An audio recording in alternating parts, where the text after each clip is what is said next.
Good morning, শুভ সকাল। আজকাল কিন্তু সকালেই উঠে যাচ্ছি, যার জন্য ফুল পাচ্ছি। তো দেখতে পাচ্ছ পদ্ম ফুল কিন্তু ফুটেছে, স্থল পদ্ম 3টে। তবে গাছের যে সমস্যাটা তোমাদের সাথে শেয়ার করেছিলাম, এক দিদিভাই বলছিল সার্ফ জল দিতে, তো আমি একটা ডালে দিয়েছি। সেটার পরিস্থিতিটা দেখব কেমন, তারপরে পুরো গাছটাতে দেব। বলতে পারে একটা এক্সপেরিমেন্ট করার মতো। আর তারপর কি বলতো, গাছের যদি ক্ষতি হয় ভয়ও লাগে। আর বেলপাতাগুলো এত কচি, তুলতে ভীষণ ভালো লাগে। আজকাল কিন্তু ভোলেনাথকে প্রতিদিনই আমি বেলপাতা দিচ্ছি। আর জবাও তুলে নিলাম। আর ওই সাইড থেকে টগর ফুল তুলে নিয়ে আমি প্লাস্টিকে করে ফুলটা রেখে দিয়েছি যাতে নষ্ট না হয়। কিচেনে চলে আসলাম, বাসনগুলো রেখে বাসনের বাস্কেটটা দিয়ে দিলাম দিদিকে, আর কাপড়টা ভিজিয়েও দিলাম।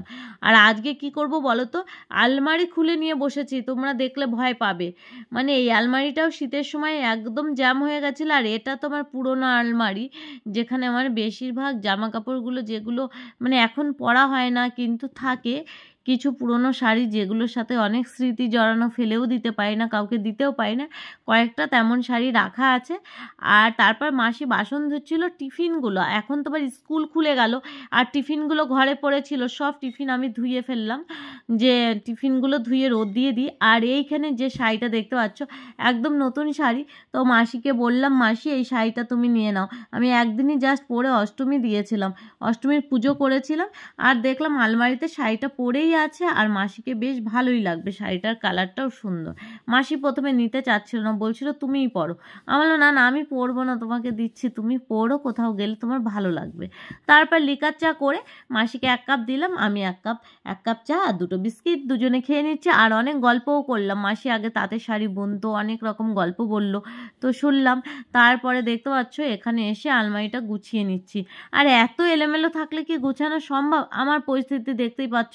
আমার মানে রীতিমতো মানে বিরক্ত লাগছে, কান্না পাচ্ছে যে আমি আর পারছি না।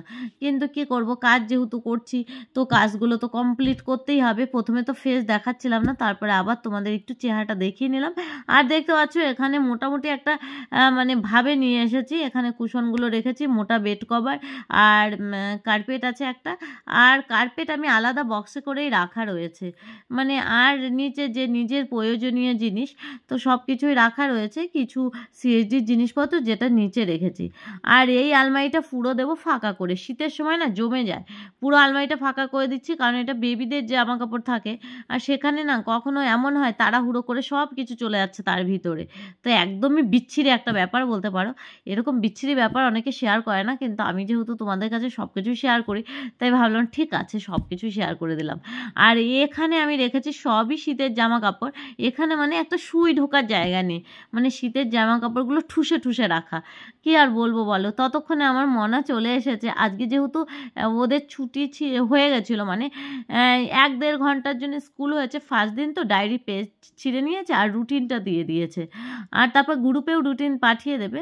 আর তার জন্য তাড়াতাড়ি এসে, সামনের দিন থেকে তো 1:30টায় আসবে, একটু বেলা হয়ে যাবে। আর এখন 11টা বাজে, ও চলেও এসছে। 11টা না 11:30টার মতো বাজে আর কি, 11টায় ছুটি হয়েছে। আমি ঘড়িও দেখতে পাচ্ছি না কটা বাজে, আন্দাজে যখন ভয়েস ওভার করছি তাই তোমাদের বললাম। আর এখানে দেখতে পাচ্ছ, এখানে মোটামুটি আমার ছেলের জামা কাপড়গুলো রেখেছি, এখানে স্কুল ইউনিফর্ম রেখেছি, এখানে মেয়ের কিছু রেখেছি।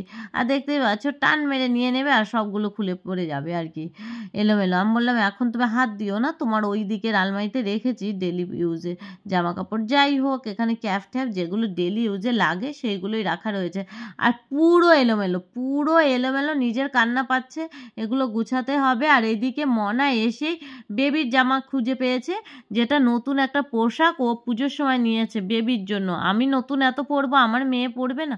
আমার মেয়ে তো না ঝুমুর পরবে না, ঝুমুর কান্না করবে না? ওকে পুরনো পরিয়ে আমি নতুন কি করে পরি? ওকে আমি পরিয়ে দিলাম।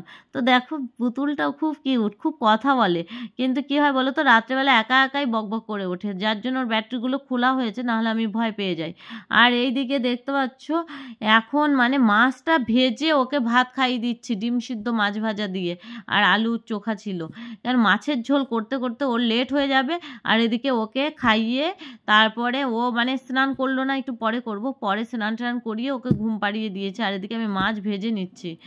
আর সকালবেলা তো একটা ডিম সিদ্ধ খেয়ে গেছে, টিফিনে কেক খেয়েছে, যেহেতু আজকে ছুটি ছিল তাড়াতাড়ি। আর এইদিকে সবজিওয়ালার কাছ থেকে আমি সবজিগুলোও নিয়ে নিয়েছি, তবে শাকটা কখন করব আমি জানি না। এবার ছেলেও চলে আসবে, যার জন্য তাড়াতাড়ি করে, ওরা আলু দিয়ে মাছের ঝোল খেতে ভালোবাসে, যার জন্য আলু লম্বা লম্বা করে কেটে নিয়ে মাছের ঝোলটা করে নিচ্ছি। আর তারপরে এসে তোমাদের দেখাচ্ছি যে দেখতে পাচ্ছ পুরো রুমগুলো কিন্তু পরিষ্কার করে নিয়েছি, এলোমেলো ছিল, মানে জাস্ট পেরেছি বলতে পারো। তবে যতই ফাঁকা করতে চাই একদম ফাঁকা হলো না, কারণ ওই আলমারিটা আমার একদম লক হয়ে গেছে, তো ওটা খুলতে পারছি না, তাহলে কিছু এদিক ওদিক করা যেত। যাই হোক, মোটামুটি পরিষ্কার করেছি। এই দিকটা আমার মেয়ের পুতুল খেলার মানে রান্নাবাটি সাজানো রয়েছে, এগুলো আর হাত দিতে পারিনি, এটা আমি পরের দিন হাত দেব। আর দেখতে পাচ্ছ এই দিকটায় যে 3টে মানে প্যাকেট বেরিয়েছে, ওই 3টে প্যাকেট জামা কাপড় উপরে নিয়ে মানে ফেলে দেওয়ার মতো পরিস্থিতি আর কি। আর আমার মেয়ে কী করেছে বলো তো, রান্না করছিলাম, দিব্যি চলে গেছে আলমারির থেকে আবার শাড়ি নিয়ে পড়তে বসেছে। তো দেখতে পাচ্ছ ওখান থেকে এলোমেলো করে নিয়ে গেছিলো, আবার গুছালাম।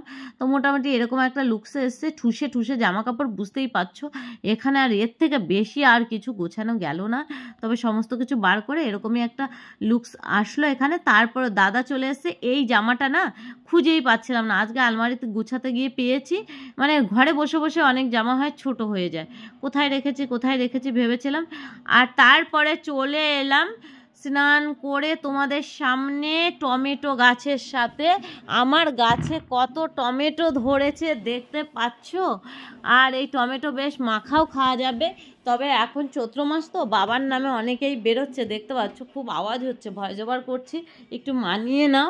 আর আজকের মতো ভিডিওটা এখানেই শেষ করছি, কালকে টমেটো মাখা করে যখন খাবো অবশ্যই তোমাদের সাথে শেয়ার করবো। তো নতুন হয়ে থাকলে অবশ্যই ফলো করে দিও, আর যদি পুরনো হয়ে থাকো তাহলে তো একটু লাইক কমেন্টস করে দিও, আর যদি ইউটিউব থেকে দেখে থাকো প্লিজ একটু সাবস্ক্রাইব করে দিও, আর যদি ফেসবুক থেকে দেখে থাকো তাহলে কিন্তু লাইক কমেন্টস করতে ভুলো না, আর ফলো তো অবশ্যই করে দিও। আজকের মতো টাটা, দেখা হচ্ছে নেক্সট ব্লগে, ভালো থেকো।